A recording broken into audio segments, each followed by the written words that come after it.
शिवाची पूजा करणाऱ्या स्त्रियांना हे 5 उपाय माहीत असायलाच पाहिजे. नंबर 1, भगवान शंकराचे चरणोदक म्हणजे जल घेतल्याने 21 जन्माचे पाप तत्काळ समाप्त होतात. इतके मोठी महिमा आहेत जल घेण्याची. भगवान शंकराचे दर्शन केल्या मात्राने काशी दर्शन केल्याचे फळ प्राप्त होते. मत्स्य पुराणात वर्णन आहेत, ज्यांच्या घरात शिवाचा अभिषेक होतो त्यांच्या घरात कोणत्याही प्रकारचा वास्तुदोष राहत नाही.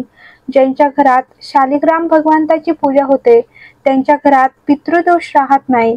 नंबर 2, ज्या घरात बापाचं आणि मुलाचे भांडण होतात, भाऊ भाऊ मध्ये भांडण होतात, सासू सुनेचं भांडणे होतात, कोणत्याही प्रकारचा क्लेश भांडणे घरात असेल तर महिन्यातून एकदा किंवा दोनदा, महिन्यातून एकदा पिंपळाचे लाकडाचे हवन करावे, त्यामुळे सर्व ठीक होते. पिंपळाचे लाकूड हे आयुष्य देण्यासाठी, संतान देण्यासाठी भगवंताच्या वरदान पेक्षा कमी नाही आहेत. वास्तुशास्त्रानुसार याची खूप मोठी महिमा आहे. नंबर 3, भगवान शिवाच्या शिवलिंगावर थोडेसे दूध समर्पित केले तर त्या दुधाचे फळ खाली जात नाही. त्याचे 4 हिस्से शिवलिंगावर अर्पण करते वेळेस होतात. नंबर 4, पिंपळाचे 5 पाने घेऊन त्यावर आपली जेवणाची थाळी ठेवून कुंडकेश्वर महादेवाचे नाव घेऊन जेवण करायला प्रारंभ करावे. 15 ते 20 मिनिटांमध्ये आपले डोके दुखणे बंद होते आणि टॅबलेट खाण्याची जरूरत पडत नाही. नंबर 5, मंगळवारी किंवा शनिवारी शेंदूर घेऊन हनुमान मंदिरात जावे आणि सिंदूर हनुमानजींना लावावे आणि मोहरीचा तेलाचा दिवा जाळावा. सोबत एक लाल रेशमी धागा घेऊन जावा.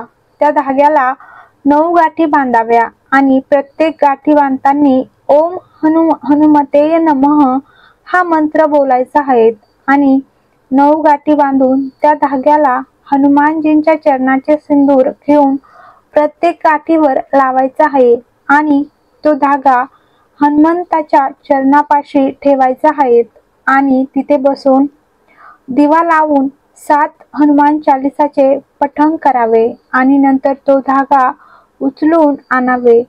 ज्या मुलाला नजर जास्त लागते त्याला तो धागा बांधावा किंवा मग तुम्ही ज्या तिजोरीमध्ये पैसे ठेवतात तिथे ठेवा किंवा आपल्या घराच्या मुख्य द्वाराला बांधावा. नंबर 6, जर हाडांचा एखादा रोग असेल, डोळ्यासंबंधित आजार असेल, मस्तिष्क संबंधित आजार असेल तर एक निळ्या कलरचे फूल येते. त्या फुलामध्ये हळदी टाकून प्रदोषच्या दिवशी जो नंदीच्या चरणापाशी समर्पित करून देतो त्याचा रोग हळूहळू समाप्त व्हायला लागतो. लिंगपुराण सांगते की नंदीश्वर भगवान समोर जे पुष्प समर्पित केले जाते ते फूल घेऊन येऊन पाण्याच्या बादलीत टाकून आपण स्नान करू शकतो. त्यानेही हाडांचे जेवढेही रोग असते त्यामध्ये आराम पडायला सुरुवात होते. नंबर 7, सायंकाळच्या वेळी आपल्या घराच्या दारावर 2 वेळेस जल जरूर शिंपडावे, एक सकाळी आणि एक सायंकाळी.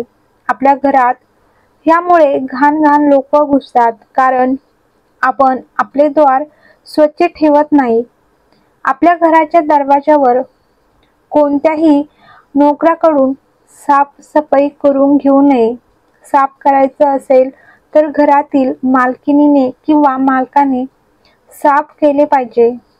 कोणत्याही मंदिरापेक्षा कमी नाही आहेत. नेहमी लक्षात ठेवावे की सायंकाळी जल शिंपडावे. सकाळी आणि सायंकाळी दरवाजा उघडा ठेवावा आणि दरवाजावर दिवा आपल्या हाताने लावावा. सकाळी जाळला नाही तरी चालेल पण सायंकाळी दिवा जरूर जाळला पाहिजे. इथूनच भगवान प्रवेश करतात आणि माता लक्ष्मीही प्रवेश करू शकते. जर ह्या गोष्टी इग्नोर केल्या, अस्वच्छ ठेवल्या तर तिथूनच निगेटिव्ह एनर्जी, भूत प्रेत पिशाच तुम्ही ज्याला म्हणतात ते पण प्रवेश तिथूनच करू शकता. नंबर 8, भगवान शंकराच्या मंदिरात माता स्त्रिया जेव्हा नमन करण्यासाठी जातात तर आपली झोळी पसरवून मग नमन करावे आणि आपल्या मुखातून एकही शब्द बोलू नये की मला सोने दे किंवा चांदी दे, मुलगा दे की मुलगी दे, सुख शांती काहीच मागू नये. फक्त आपल्या साडीचा पदर पसरवून आपले शिर झुकवून नमन करावे आणि आपला पदर मागे घ्यावा. काहीच मागू नये, केवळ प्रणाम करावा. झोळी भगवान भोले बाबा खुद भरवतील. तेरे मंदिर में आना मेरा काम है और मेरी बिगड़ी बनाना तेरा काम है. नंबर 9, भगवान भोले बाबा म्हणतात, तू माझ्यापाशी आलेला आहेस, मागू काहीच नको, फक्त मला जे स्नान घातले आहेत ते माझ्या चरणापर्यंत घेऊन जाय आणि ते जल सगळ्या घरात शिंपडून दे. तुझ्या घरात सुख संपदाने घर भरवेन. माझे काम आहे.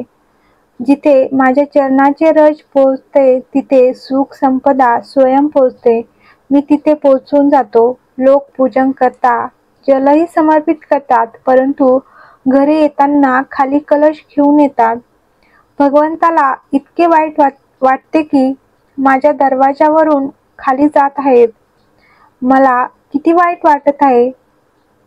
जो येईल तो भरून घेऊन जाईल. घरी येताना 2 थेंब की होईना जल घेऊन यावे, त्यात बरकत आहे. हर हर महादेव. श्री शिवाय नमस्तोभ्यम. तर तुम्हाला व्हिडिओ आवडला असेल तर लाईक करा, कमेंट करा आणि चॅनलवर नवीन असाल तर सबस्क्राईब करा.